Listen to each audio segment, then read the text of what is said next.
Hello friends, welcome back to JKICC।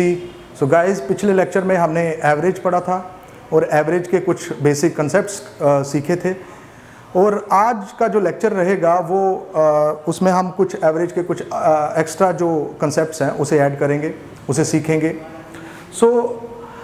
जो आपने basic formula पढ़ा था पिछले लेक्चर में वो ये था, sum of observation divided by number of observation जो होती है वो क्या होती है, आपकी एवरेज। तो ये फार्मूला आपने पिछले वीडियो लेक्चर में सीखा था। जो आज आप फार्मूला सीखने जा रहे हो वो इसी फार्मूले से डिराइव हुआ है। वो फार्मूला क्या है कि अगर मान लो कि आपको पूरी क्लास की एजेस दी गई हैं, किसी की 10 है, किसी की 11 है, किसी की 12 है, किसी की 14 है, जो भी है, ये एजेस दी गई हैं। तो ये सारी क्या है, आपकी ऑब्जर्वेशंस, डेटा सेट, ठीक है। और आपको मान लीजिए कि अगर आपको बोला गया है कि इसकी इन सब की एवरेज जो है, एक और ले लेता हूँ, इन सब की एवरेज दी गई है आपको 12, ठीक है। और आपको निकालना है क्या, इन सब की सम ऑफ ऑब्जर्वेशन, इन सब का टोटल।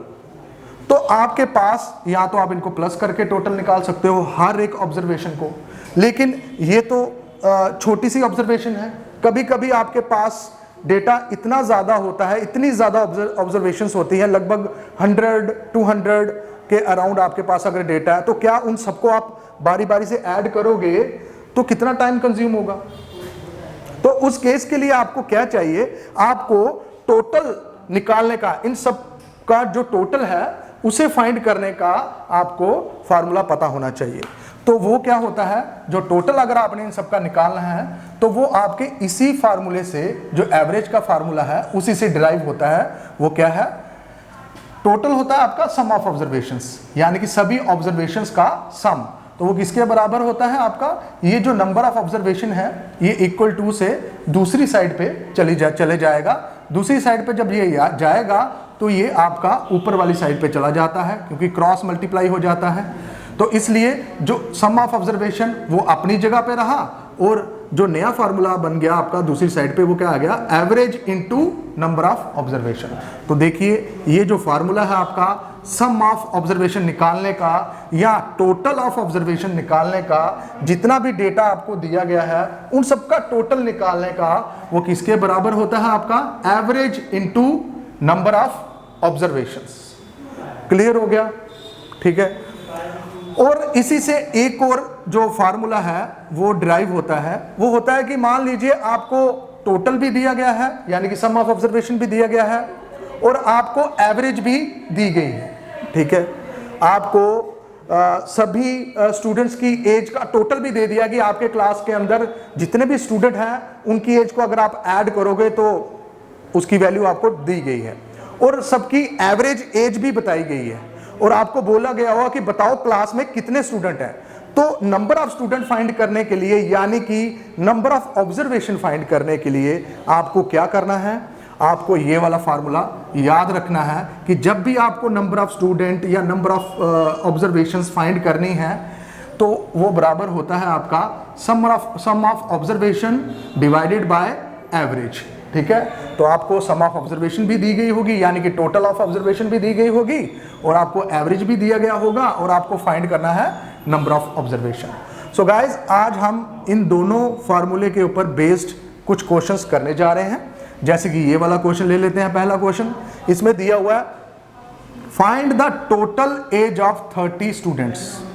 यहाँ पे आपको 30 स्टूडेंट की एज का टोटल निकालना है, यानी कि उन सबकी एज का प्लस सम निकालना है in a class, and their average age is 15 year, और उनकी जो एवरेज एज है वो दी गई है। तो आपको टोटल निकालना है। तो टोटल का फार्मूला ये रहा आपका, टोटल किसके बराबर होता है, आपका सबका टोटल। जब भी टोटल ऑफ ऑब्जर्वेशन या सम ऑफ ऑब्जर्वेशन जब आपने निकालना है तो वो किसके बराबर है, average into number of observation. यही फार्मूला है ना टोटल निकालने का सबका। तो एवरेज कितनी दी हुई है, 15, एवरेज की जगह 15 लिखा, और नंबर ऑफ ऑब्जर्वेशन यानी कि जो आपको दिया गया है कि कितने आपके स्टूडेंट हैं, तो वो कितने दिए हुए हैं, 30 स्टूडेंट। कितने नंबर ऑफ स्टूडेंट हैं 30। अब इन सबको मल्टीप्लाई किया तो आ गया 450 ईयर्स। तो सबकी जो टोटल एज है सभी क्लास के अंदर जितने 30 स्टूडेंट्स थे उनकी एज को अगर आप प्लस करोगे तो सबकी टोटल उन सबका टोटल आ जाएगा 450 ईयर्स। ठीक है, 450 ईयर्स आ गया टोटल। सो अब नेक्स्ट क्वेश्चन की तरफ बढ़ते हैं। नेक्स्ट क्वेश्चन में आपको क्या करना है, find the number of students. यहां पे आपको नंबर ऑफ स्टूडेंट्स फाइंड करने हैं इन ए क्लास। क्लास के अंदर कितने स्टूडेंट हैं, यानी कि आपको नंबर ऑफ स्टूडेंट्स यानी कि नंबर ऑफ ऑब्जर्वेशन फाइंड करने हैं कि कितने स्टूडेंट्स हैं क्लास में। तो नंबर ऑफ स्टूडेंट्स यानी कि नंबर ऑफ ऑब्जर्वेशन का यहां पे फार्मूला अप्लाई होगा। ठीक है, उसके लिए सम ऑफ ऑब्जर्वेशंस, आपको जितने भी ऑब्जर्वेशंस या जितने भी स्टूडेंट्स दिए गए होंगे उन सबका सम चाहिए, उन सबका टोटल चाहिए। ठीक है, वो दिया हुआ आपको टोटल एज इज 280 ईयर्स, यानी कि जो जितने भी स्टूडेंट्स है उन सबका टोटल भी दिया हुआ है आपको, यानी कि सम ऑफ ऑब्जर्वेशन दिया हुआ है 280 ईयर्स। ठीक है, if there average age is 14 year, और फार्मूले में आपको एक तो सम ऑफ ऑब्जर्वेशन चाहिए, दूसरा एवरेज चाहिए। तो एवरेज भी यहाँ पे गिवन है, एवरेज ईयर, तो कि एवरेज एज, तो कितनी एवरेज दी हुई यहाँ पे 14, और आपको नंबर ऑफ स्टूडेंट्स फाइंड करने की क्लास में कितने स्टूडेंट हैं। तो नंबर ऑफ स्टूडेंट्स यानी कि नंबर ऑफ ऑब्जर्वेशंस फाइंड करने हैं, तो वो किसके बराबर आ जाता है आपका सम अपॉन एवरेज, यही है ना, सम अपॉन एवरेज। सम कितना है 280, एवरेज है 14, 14 20 280, तो आ गया 20। तो कितने स्टूडेंट हैं क्लास के अंदर 20 स्टूडेंट्स।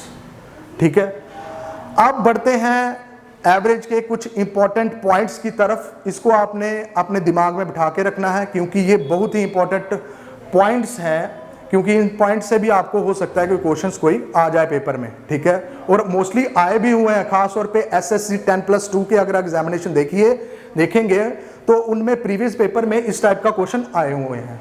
ठीक है, इस टिप्स के ऊपर, इस पॉइंट के ऊपर बेस्ड। ठीक है, सो मे बी आपको भी इस बार आ जाए। ठीक है, तो चलो देखते हैं। अब यहाँ पे क्या दिया हुआ है, हमें पहला पॉइंट ये बताया हुआ है कि आपको कुछ नंबर्स दिए गए होंगे। ठीक है, जैसे कि मान लीजिए मैं नंबर ले लेता हूँ 2, 4, 6, 8 और 10। ठीक है, ये मैंने कुछ नंबर्स ले लिए हुए हैं और इन सब की एवरेज भी दी गई होगी। ठीक है, इन सब की एवरेज भी दी गई होगी क्वेश्चन में, और बोला गया होगा कि अगर इन नंबर्स में, अगर हम इन ऑब्जर्वेशंस में कुछ ऐड करते हैं तो बताओ जो न्यू एवरेज बनेगी इन नंबर्स में कुछ इंक्रीज करने के बाद वो क्या होगी। तो याद रखिए ये पॉइंट हमें ये बताता है कि अगर हम जो ऑब्जर्वेशंस हैं, जो गिवन नंबर्स हैं, अगर जितना हम उसमें इंक्रीज करते हैं उसकी जो एवरेज होगी वो भी उतना ही इंक्रीज करेगी। क्लियर हो गया, यानी कि ऑब्जर्वेशन में हम जितना भी ऐड करेंगे उन सभी में तो उसकी एवरेज में भी उतना ऐड होगा। पहला पॉइंट हमें यह बताता है। तो इसको क्लियर करने के लिए हम एक एग्जांपल ले लेते हैं इस पॉइंट के लिए। मान लीजिए कि आपको ये 5 नंबर दिए गए हुए हैं। ठीक है, पिछली वीडियो लेक्चर में मैंने आपको ये बताया हुआ था कि ये जो है ये सारे देखिए कॉन्जिक्यूटिव नंबर हैं, 5 के 5। ठीक है, और सारे के सारे इवन नंबर्स हैं। तो मैंने बोला even number consecutive even numbers हो या कॉन्जिक्यूटिव ऑड नंबर्स हो या कॉन्जिक्यूटिव नेचुरल नंबर हो, उनकी अगर आपने एवरेज फाइंड करनी है तो उनमें जो सबसे मिडल नंबर होगा वही एवरेज होती है। तो यहां से देखने से हमें क्लियर पता चल गया, तो जो सबसे मिडल वाला नंबर वो क्या है 6। तो यानी कि इन सबकी जो एवरेज है वो आ गई 6। अब पॉइंट ये कहता है कि अगर ये जो ऑब्जर्वेशंस हैं, ये जो नंबर्स हैं, ये सारे के सारे, इनमें अगर मैं कुछ ऐड कर देता हूं तो बताओ नई एवरेज कितनी बनेगी। ठीक है, इस तरीके के क्वेश्चन आते हैं। आप देखते हैं कि जो मैं बोल रहा हूं क्या वो सही है कि नहीं। जो पॉइंट देखिए, मैं इन सब में क्या करता हूं +1 +1 +1 और +1 कर देता हूं। ठीक है, +1 करने पे मैंने सब में +1 ऐड किया, सभी ऑब्जर्वेशन में मेरे पास वैल्यू आ गई 3, 5, 7, 9 और 11। ठीक है, तो देखिए ये कॉन्जिक्यूटिव क्या बन गए, ऑड नंबर बन गए। तो कॉन्जिक्यूटिव ऑड नंबर में भी क्या होता है, जो सबसे मिडल वाला नंबर होगा वही एवरेज होगी। तो 3, 5, 7, 9 और 11 में सबसे मिडल कौन सा है? ये 7। तो इनकी एवरेज कितनी आ गई? 7। ठीक है, तो पॉइंट देखिए क्या है, मैंने बोला था कि जितना हम ऑब्जर्वेशन में ऐड करेंगे, मैंने सभी ऑब्जर्वेशन में क्या ऐड किया? +1। तो उसकी जो न्यू एवरेज बनेगी उसमें भी कितना ऐड होगा? +1 ही होगा। तो देखिए पहले कितना था? 6 और अभी कितना बन गया? इंक्रीज करने के बाद 7 बन गया। तो यानी कि इसमें भी कितनी की इंक्रीज आई? +1 की। क्लियर हो गया कंसेप्ट? यानी कि जितना भी हम ऑब्जर्वेशन में इंक्रीज करेंगे उसकी जो न्यू एवरेज बनेगी उसमें भी उतना ही इंक्रीज होगा। अगर हम सभी ऑब्जर्वेशन में 2 इंक्रीज कर रहे हैं तो जो न्यू एवरेज बनेगी उसमें भी 2 ही इंक्रीज होगा। हमें प्लस करके निकालने की जरूरत नहीं है, हमें सिर्फ ये पॉइंट को दिमाग में रखना है। अगर सभी ऑब्जर्वेशन में 10 इंक्रीज हो रहा है, उसकी एवरेज में भी 10 ही इंक्रीज होगा। अगर सभी ऑब्जर्वेशन में 12 की इंक्रीज आ रही है तो जो उसकी जो एवरेज बनेगी न्यू एवरेज उसमें भी 10 की इंक्रीज होगी। Is that clear? तो चलिए अब सेकंड पॉइंट की तरफ बढ़ते हैं। ये भी सेम उसी की तरह पॉइंट है, लेकिन इसमें हम क्या कर रहे हैं? सभी ऑब्जर्वेशन में कुछ सब्ट्रैक्ट कर रहे हैं। ठीक है, तो इसमें भी सेम वही पॉइंट फॉलो होगा कि मान लीजिए आपके पास कुछ नंबर हैं, यही ले लेते हैं फिर से 2, 4, 6, 8 और 10। तो ये जो सेकंड पॉइंट हमें ये बताता है कि जो गिवन नंबर्स में से हम जितना डिक्रीज करेंगे, जितना माइनस करेंगे उनकी ऑब्जर्वेशन में से, तो उतने ही उसकी एवरेज में भी डिक्रीज होगा। मान लीजिए कि मैं अगर गिवन नंबर्स में से 1 डिक्रीज कर रहा हूं, सभी ऑब्जर्वेशन में से 1 डिक्रीज कर रहा हूं, तो जो न्यू एवरेज बनेगी उसमें भी मैं कितना डिक्रीज हो, उसमें भी कितने की गिरावट आएगी, कितने की डिक्रीज आएगी? 1 की आएगी। अगर मैं सब में 10 डिक्रीज कर रहा हूं सारे ऑब्जर्वेशन में से, तो जो न्यू एवरेज आएगी उसमें भी कितनी डिक्रीज होगी? 10 की डिक्रीज होगी। तो मेरे पास ये कुछ गिवन नंबर्स हैं, मैं मान लीजिए इन सब में मैं 1 की डिक्रीज कर रहा हूं। ठीक है, 2 - 1, 4 - 1, 6 - 1, 8 - 1 और 10 - 1। ठीक है, तो आपके पास क्या बन गया? ये 1, 3, 5, 7 और ये 9। अब ये सारे के सारे क्या है? कॉन्जिक्यूटिव ऑड नंबर है, 1, 3, 5, 7, 9। तो इनमें से जो सबसे मिडल वाला जो है वो क्या होगा? इसकी एवरेज। तो एवरेज कितनी आ गई इसकी? 5। पहले कितनी थी? 6। तो कितनी की डिक्रीज हुई? 1 की डिक्रीज हुई। पहले 6 थी, अब कितनी आ गई? 5। क्यों आई? क्योंकि इनकी ऑब्जर्वेशन में से भी हमने कितना माइनस किया? 1 डिक्रीज किया, 1 माइनस किया। तो इसलिए जो न्यू एवरेज हुई उसमें भी वो 6 से 1 माइनस हो गया, बन गया 5। क्लियर हो गया? जितना हम इंक्रीज करेंगे ऑब्जर्वेशन में से, उनकी जो न्यू एवरेज बनेगी इंक्रीज के बाद उसमें भी उतना ही इंक्रीज हुआ होगा। जितना हम सब्ट्रैक्ट करेंगे ऑब्जर्वेशन में से, जो न्यू एवरेज बनेगी उसमें भी उतना ही डिक्रीज हुआ होगा। अब चलते हैं थर्ड पॉइंट की तरफ। इसमें यह बोलते हैं कि अगर हमारे पास कुछ ऑब्जर्वेशंस हैं, अगर उसमें उन ऑब्जर्वेशंस को हम किसी पर्टिकुलर नंबर के साथ मल्टीप्लाई करते हैं, मान लीजिए मैंने सभी ऑब्जर्वेशंस को 2 के साथ मल्टीप्लाई किया, तो जो न्यू एवरेज बनेगी वो उसमें भी कितने का मल्टीप्लाई हुआ होगा? 2 का ही मल्टीप्लाई हुआ होगा। ठीक है, तो एग्जांपल ले लेते हैं। मेरे पास मान लीजिए ये आपके पास नंबर्स हैं 2, 4, 6, 8 और 10। इन सब की एवरेज तो 6 है।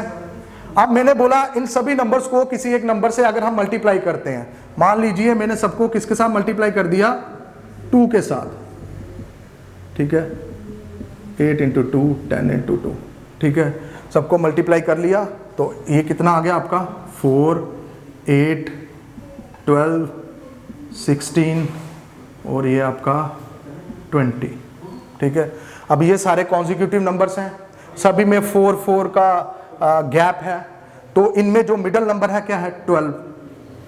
तो 12 इन सबका क्या बन गया? एवरेज।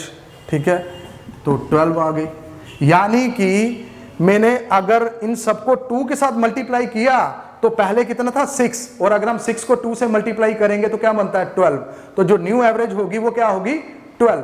आपको इस तरीके से निकालने की जरूरत नहीं है, आपको बस ये याद रखना है कि अगर सबको मैं 2 से मल्टीप्लाई करता हूं तो उसकी एवरेज को भी जो न्यू एवरेज बनेगी उसमें भी क्या हुआ होगा, 2 से मल्टीप्लाई हुआ गया होगा।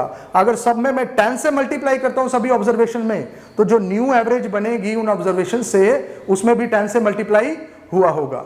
Is that clear? तो चलिए अब लास्ट पॉइंट की तरफ। मान लीजिए कि मेरे पास ये नंबर है कुछ 4, 8, 12, 16 और ये 20। ये 5 मैंने नंबर ले लिए, ठीक है। अब देखिए क्या करना है हमने, इन सबको मान लीजिए मैं सबको 2 से डिवाइड करता हूं, इसको भी 2 से। अभी तो इसकी एवरेज कितनी है, 12, ठीक है। और अगर इन सबको मैं 2 से डिवाइड करता हूं, ठीक है, सबको मैंने 2 से डिवाइड किया, तो जो इसकी एवरेज होगी, न्यू एवरेज बनेगी, वो भी कैसे बनेगी, 2 से डिवाइड करने पे। अगर मैं सबको 3 से डिवाइड करता हूं, तो जो न्यू एवरेज बनेगी वो कैसे बनेगी, 3 से डिवाइड करके। यानी कि जितना हम इंक्रीज करेंगे ऑब्जर्वेशन में, उतना ही इंक्रीज होगा उसकी एवरेज में। जितना हम सब्ट्रैक्ट करेंगे ऑब्जर्वेशन में, उतना ही सब्ट्रैक्ट होगा उसकी न्यू एवरेज में। जितना हम मल्टीप्लाई करेंगे ऑब्जर्वेशन में, उतना ही मल्टीप्लाई होगा न्यू एवरेज में। और जितना हम डिवाइड करेंगे सभी ऑब्जर्वेशन से, उतना ही डिवाइड होगा न्यू एवरेज में भी, ठीक है। तो चलिए इसको देखते हैं। तो 2 से जब डिवाइड किया 4 से, ये आ गया 2, अब ये आ गया 4, ये आ गया 6, ये आ गया 8 और ये आ गया 10। और इन सब की एवरेज क्या है, 6। तो देखिए पहले 12 था, अब न्यू एवरेज कितनी आ गई, 6। यानी कि 12 को अगर मैं 2 से डिवाइड करूं तो क्या आता है, 6 ही तो आता है। तो यानी कि क्लियर हो गया, अगर हम 2 से डिवाइड करेंगे सभी ऑब्जर्वेशंस को, तो जो न्यू एवरेज होगी उसमें भी 2 से डिवाइड करके ही वो बनेगी, ठीक है। तो ये थे हमारे कुछ पॉइंट्स। अब इन पॉइंट्स के ऊपर हम कुछ क्वेश्चंस करने वाले हैं जो कि आपके पेपर में आ सकते हैं, ठीक है। तो अभी आप इसका स्क्रीनशॉट ले लीजिए, फिर मैं इसे मिटाने जा रहा हूं।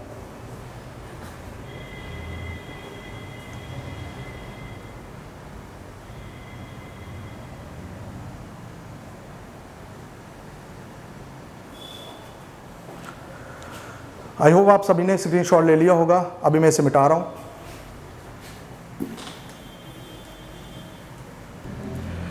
तो चलिए गाइज, जैसे कि हमने ये सब पॉइंट्स, जो इंपॉर्टेंट पॉइंट्स थे, ये अभी हमने पढ़े हैं। तो इन पॉइंट्स के ऊपर जो कुछ क्वेश्चंस हैं वो मैंने यहाँ पे लिख दिए हैं। तो इन पॉइंट्स के ऊपर कैसे क्वेश्चन पेपर में आ सकते हैं, वो ये सारे आपको 4 क्वेश्चन लिखे हुए हैं। तो पहला क्वेश्चन देखते हैं कि कैसे सॉल्व किया जाएगा इन पॉइंट्स को ध्यान में रखकर। तो देखिए पहला क्वेश्चन ये दिया हुआ है, एवरेज ऑफ 6 नंबर्स इज 25। आपको 6 नंबर्स की जो एवरेज है वो दी गई है, कितनी है, 25, ठीक है। आगे बोल रहा है if each number is increased by 2, बोला हुआ है कि हर एक जो नंबर है, हर एक जो ऑब्जर्वेशन है, वो कितनी की इंक्रीज हो रही है, 2 से, ठीक है। 2 इंक्रीज हो रही है, उसमें +2 हो रहा है सभी ऑब्जर्वेशन में से। Then it's new average will be, तो बताओ जो न्यू एवरेज होगी वो कितनी होगी। अब देखिए पुरानी एवरेज थी 25, और जितने भी नंबर्स दिए गए हुए, ये 6 नंबर्स है ना दिए गए, इन 6 नंबर्स में से आपके सभी नंबरों में से में क्या प्लस हो रहा है, नंबर्स में से 2 प्लस हो रहा है।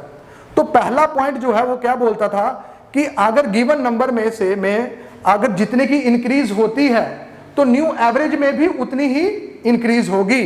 तो कितने की इंक्रीज हो रही है, सब में 2 की, सभी नंबर्स में 2 की इंक्रीज हो रही है। तो पुरानी एवरेज कितनी थी, 25, तो एवरेज, न्यू एवरेज में भी कितने की इंक्रीज होगी, 2 की। तो इसका आंसर क्या होगा, सिंपल, पुरानी एवरेज में कितने की इंक्रीज हो जाएगी, 2 की। तो न्यू एवरेज कितनी आ गई आपकी, 27। जितने की इंक्रीज होगी सभी ऑब्जर्वेशन में से, उसकी जो न्यू एवरेज बनेगी उसमें भी उतनी ही आपकी इंक्रीज हुई होगी, ठीक है। पहले 25 थी, अब उसमें भी 2 की इंक्रीज होगी, क्योंकि बाकी सभी नंबर्स में भी 2 की इंक्रीज हुई है। तो चलिए सेकंड क्वेश्चन को करते हैं। यहां पे जो एवरेज ऑफ 6 नंबर्स कितनी दी हुई है, 40। आपको एवरेज ऑलरेडी गिवन है 6 नंबर्स की, कितनी है, 40। If each number is decreased bye 5, यहां पे बताया हुआ कि हर एक नंबर जो है वो डिक्रीज हो रहा है, कितना, 5, ठीक है। सभी में 5 सब्ट्रैक्ट हो रहा है। तो ये इसमें दूसरा पॉइंट आपका अप्लाई होगा। दूसरा पॉइंट क्या बोलता है कि अगर हर एक नंबर में जितने की भी डिक्रीज होती है, यानी कि जितना भी उसमें सब्ट्रैक्ट होता है, तो जो न्यू एवरेज बनेगी उसमें भी उतना ही सब्ट्रैक्ट हुआ होगा, उतना ही माइनस हुआ होगा। तो इसमें कितने की सब्ट्रैक्शन हुई है, 5 की। तो जो न्यू एवरेज बनेगी, पुरानी एवरेज कितनी थी 40, तो जो न्यू एवरेज बनेगी उसमें भी कितने का सब्ट्रैक्ट होगा, 5 का। तो यानी कि कितना आ गया 35। देखिए आपको क्वेश्चन निकालने की जरूरत नहीं है, बस उन पॉइंट्स को याद रखना है और क्वेश्चन देखिए कितनी जल्दी से निकल रहे हैं। अब देखिए ये दिया हुआ है एवरेज ऑफ 5 नंबर्स इज 44। यहां पे आपको 5 नंबर्स की एवरेज दी गई है, कितनी है 44। If each number is multiplied by 2, यहां पे बोला है कि हर एक नंबर जो है ऑब्जर्वेशन में उसमें क्या मल्टीप्लाई हो रहा है, 2 मल्टीप्लाई हो रहा है। तो बताओ उसकी न्यू एवरेज क्या होगी। तो इसमें थर्ड पॉइंट अप्लाई होगा। थर्ड पॉइंट ये बोलता था कि अगर ऑब्जर्वेशन में जितने से भी आप मल्टीप्लाई करते हो तो जो न्यू एवरेज बनेगी उसमें भी उतना ही मल्टीप्लाई हुआ होगा। तो यानी कि हर एक नंबर अगर 2 से मल्टीप्लाई हो रहा है तो आपको न्यू एवरेज निकालनी है, तो न्यू एवरेज में भी कितने का मल्टीप्लाई हुआ होगा, 2 का। तो यानी कि पुरानी एवरेज में हम कितना मल्टीप्लाई करेंगे, 2 को। तो आ गया यहां पे 88 इज द आंसर। अब लास्ट वन, यहां पे आपको क्या दिया हुआ है, एवरेज ऑफ 5 नंबर्स इज 30। यहां पे आपको एवरेज दी हुई है 30 और बोला गया हुआ है if each number is divided by 3। यहां पे बोल रहे हैं कि हर एक नंबर को किससे डिवाइड हो रहा है, वो 3 से डिवाइड किया गया उसको। ठीक है, हर एक जितने भी ये जो 5 नंबर दिए गए हैं, हमें नहीं पता क्या है, उन सभी को कितने से डिवाइड किया हुआ है, 3 से डिवाइड किया हुआ है। तो बताओ जो न्यू एवरेज होगी वो क्या होगी। तो इसमें फोर्थ पॉइंट अप्लाई होगा। फोर्थ पॉइंट ये बोलता है कि अगर आप किसी गिवन नंबर्स को अगर वो किसी एक पर्टिकुलर नंबर से डिवाइड किया जाता है तो जो न्यू एवरेज बनेगी वो भी उसी नंबर से डिवाइड होकर बनेगी। तो न्यू एवरेज कैसे बनेगी, पुरानी एवरेज को हम किससे डिवाइड करेंगे, हर एक नंबर किससे डिवाइड हो रहा है, 3 से। तो पुरानी वाली एवरेज को भी हम 3 से डिवाइड करके न्यू एवरेज निकाल लेंगे। तो आ गया इसका 10 आंसर। सो गाइज ये थे हमारे आज के एवरेज के क्वेश्चन। ठीक है, तो नेक्स्ट वीडियो में इसके जो नेक्स्ट टिप्स हैं, जो नेक्स्ट इंपॉर्टेंट पॉइंट्स हैं, जो ट्रिक्स हैं, वो आपसे शेयर करेंगे। तब तक के लिए इतना ही, थैंक यू।